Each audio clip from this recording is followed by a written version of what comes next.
कपालभाति में श्वास को नासिकाओं से छोड़ने की क्रिया है, लेने की कोई क्रिया नहीं है। अब आप कहेंगे कि लेने की क्रिया नहीं है तो हम जीवित कैसे रहेंगे, श्वास कैसे जाएगा हमारा अंदर।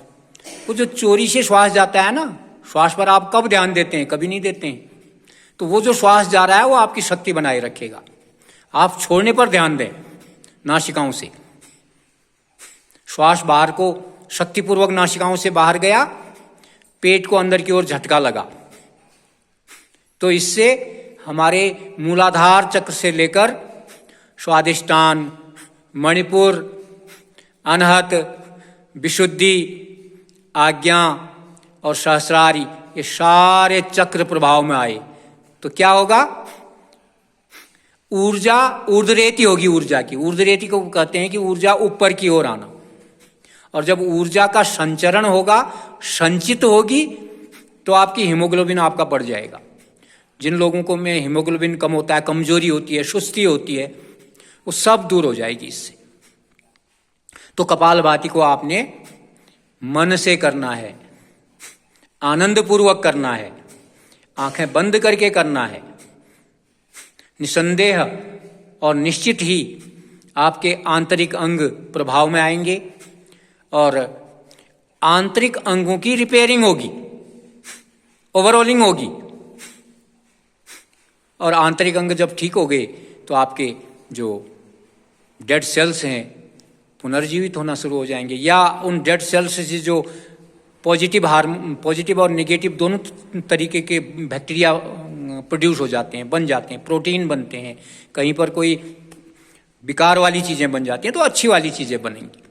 तो ऐसे करना है। चलिए, अब आदरणीय आचार्य जी को भी सुनेंगे हम। अच्छी बातें सबकी सुननी चाहिए।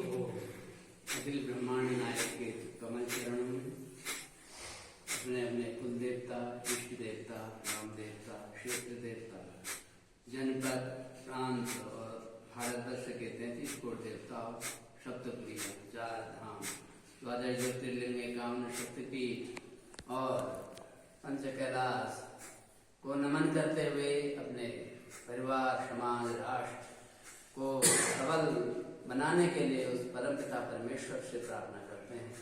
गीता का प्रथम अध्याय, जब महाभारत का युद्ध आज तक न तो कभी हुआ था न होगा, केवल मात्र 18 दिन में इतने लोग हताहत हुए कि कल्पना नहीं की जा सकती।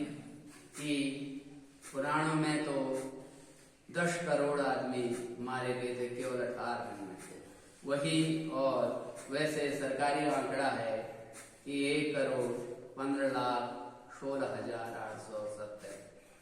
तो इतने व्यक्ति अभी भी 2.5 वर्ष से भी ज्यादा समय हो गया है। रूस और यूक्रेन में केवल 1 लाख लोग हताहत हुए हैं और इजराइल और फिलिस्तीन में युद्ध हुआ है 11 महीने से, तो वहां पर 30,000 लोग मरे अभी तक।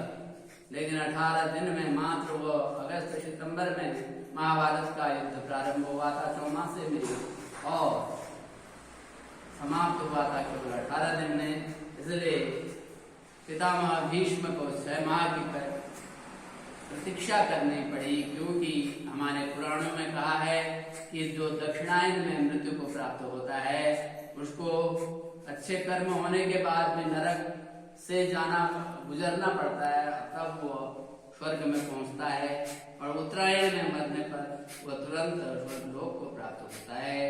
तो एक जगह 11 अक्षौहिणी सेना कौरवों की और एक जगह 7 अक्षौहिणी सेना पांडवों की, उसमें मिलाकर लगभग 1,15,14,16,870 आदमी, और जिसमें से 21,870 सैनिक, अश्वारोही सिंगल एकल अश्वारोही 21,870 हाथी, 21,870 पैदल और